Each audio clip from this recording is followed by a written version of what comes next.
Bienvenue sur cette quatrième vidéo sur le calcul littéral, encore une fois niveau 5e. On va faire quelques petites règles élémentaires de calcul, justement sur la notion. 4x plus x, ça va nous donner quoi? Alors certains vont peut-être penser que ça va faire 4x carré.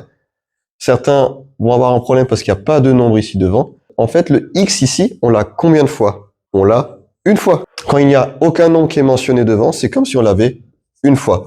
C'est juste que c'est une simplification d'écriture. Donc 4x plus x, ça va nous donner alors 5x.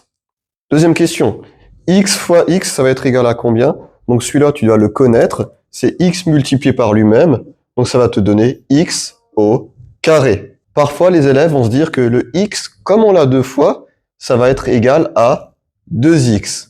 Donc la question est de savoir, est-ce que x carré est égal à 2x? C'est là, on va tester si l'égalité, elle est vraie. Il suffit de remplacer la variable x par un nombre que l'on choisit.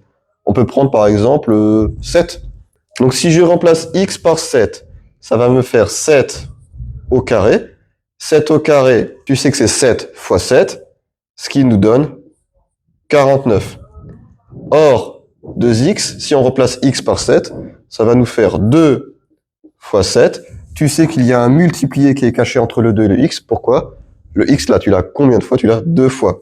Tout est dans ce que je viens de dire. 2 fois x. Donc 2 fois 7, 14. Est-ce que 49 et 14 sont égaux? Non. Donc cette égalité, elle est complètement fausse. Donc il faut que tu retiennes que x fois x n'est surtout pas égal à 2x, mais à x carré. On arrive maintenant vers un autre cas de figure où souvent les élèves font des erreurs là-dessus. Donc 4x plus 5x, bon, on les met ensemble. Imaginons que x, voilà, c'est un objet, c'est un nombre. Le x, là, tu l'as combien de fois? Tu l'as 4 fois. Le x ici, tu l'as 5 fois. Donc au total, le x, on l'a 9 fois. Donc c'est une technique de factorisation. Donc 4x plus 5x égale 9x. Si tu as un petit peu de difficulté, vois ça comme un objet. Par exemple des euros. 4 euros plus 5 euros, 9 euros. Attention, quand on aura des x carrés, ça marchera plus avec cette technique. Donc beaucoup là-dessus vont penser que ça va être comme celui-là. Beaucoup vont faire juste 4 plus 5, 9. Puis on va rajouter le x derrière, sans même trop réfléchir pourquoi ni comment. Donc, c'est là qu'on va tester si ceci est vrai, si cette égalité est vraie. Et comment est-ce qu'on peut tester dans le calcul littéral si une égalité est vraie?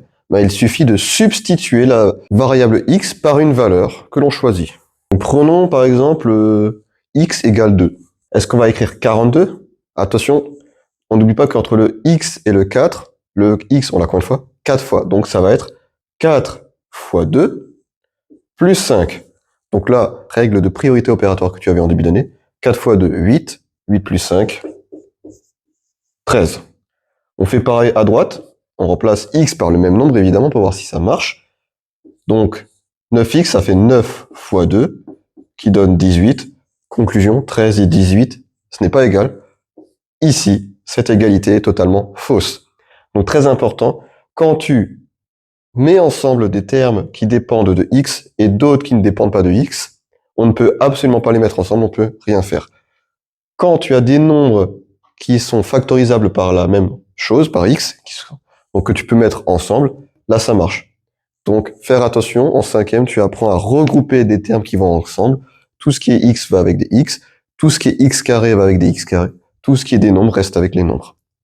Ceci marque la fin de cette vidéo et de l'ensemble des vidéos du calcul littéral sur le niveau 5e. Les prochaines seront sur le niveau 4e. Je t'invite également à voir la première vidéo sur le premier tour de magie qui est réalisé au niveau 5e, ce qui permet à la fois de faire un tour de magie et de généraliser une expression littérale.